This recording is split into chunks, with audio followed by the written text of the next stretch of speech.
So here's an example, right, of a piece of a prototype. That's the back of it. I can't show you the prototype. I can show you this bit. So it's just an example of connecting two circuits together. So here's another prototype based on a Pro Micro. This one, we haven't got very many pins. It's pretty much the same layout, but the is on the other side entirely.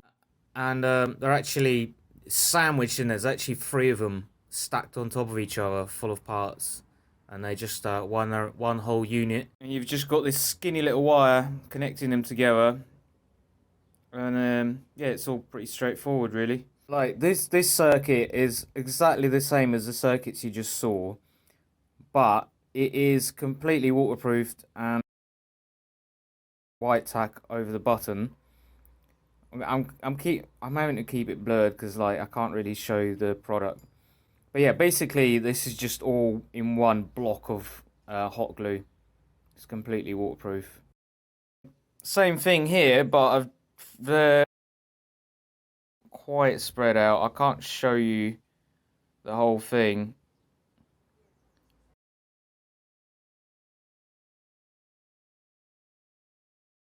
Yeah, so here's one I can actually show you because this is just a piece of rubbish I made.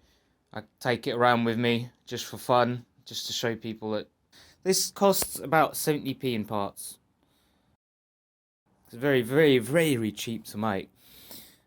It's like a VR glove, a really crappy VR glove. It does work, and you can kind of feel stuff with it. Yeah, so I like to try and standardise the pinouts as much as possible. So I've got a variety of different systems of but yeah, they all work. There's another circuit here. We've got ones with some haptic bits and bobs. Right, so there's another prototype here with some standardized pinouts. Basically, you could just swap the chip from one prototype to another and just try different things with the same chip. We've got a different model here. We've got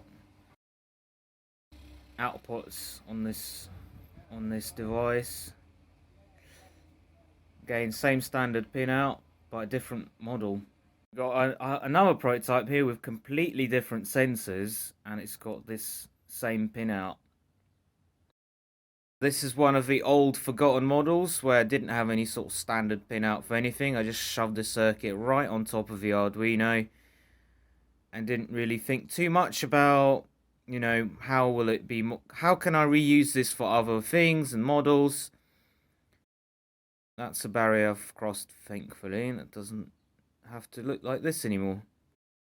There's some of the more structural things, so trying to use the wire as a structural for the hot glue quite often while building these prototypes works really well. It's much quicker than 3D printing.